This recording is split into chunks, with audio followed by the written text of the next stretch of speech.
Dans cette lecture, nous allons apprendre à travailler avec un type de données appelé string ou chaîne de caractères. Les strings sont une fonctionnalité très populaire dans la plupart des langages de programmation et nous avons déjà utilisé les strings sans le savoir.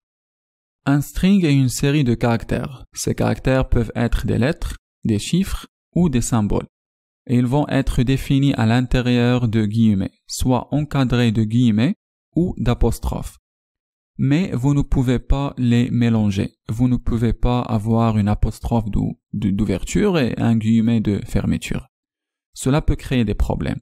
Si vous avez besoin de cette ponctuation à l'intérieur de votre string, alors par exemple, l'expression un string, c'est quoi? Ne va pas marcher parce que la deuxième apostrophe sera perçue comme la fermeture du string.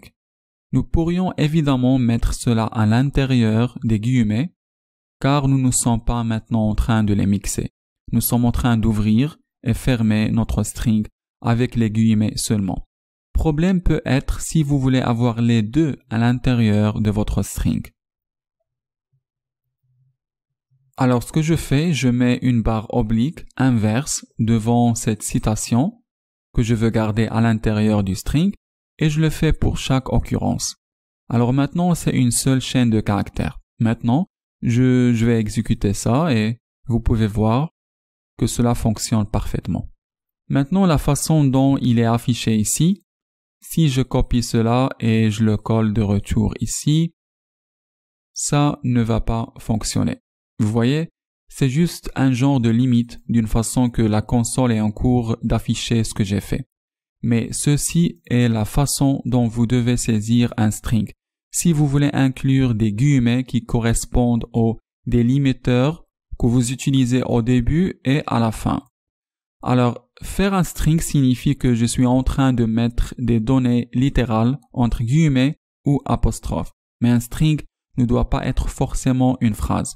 Elle peut être un numéro entre guillemets et c'est une chaîne de 1, 2 au lieu de 12. Ce sont deux choses différentes en ce qui concerne JavaScript. Nous pouvons aussi concaténer plusieurs chaînes ensemble et nous utilisons l'opérateur plus pour le faire. Ici, nous allons créer deux variables pour tenir mon prénom et mon nom de famille.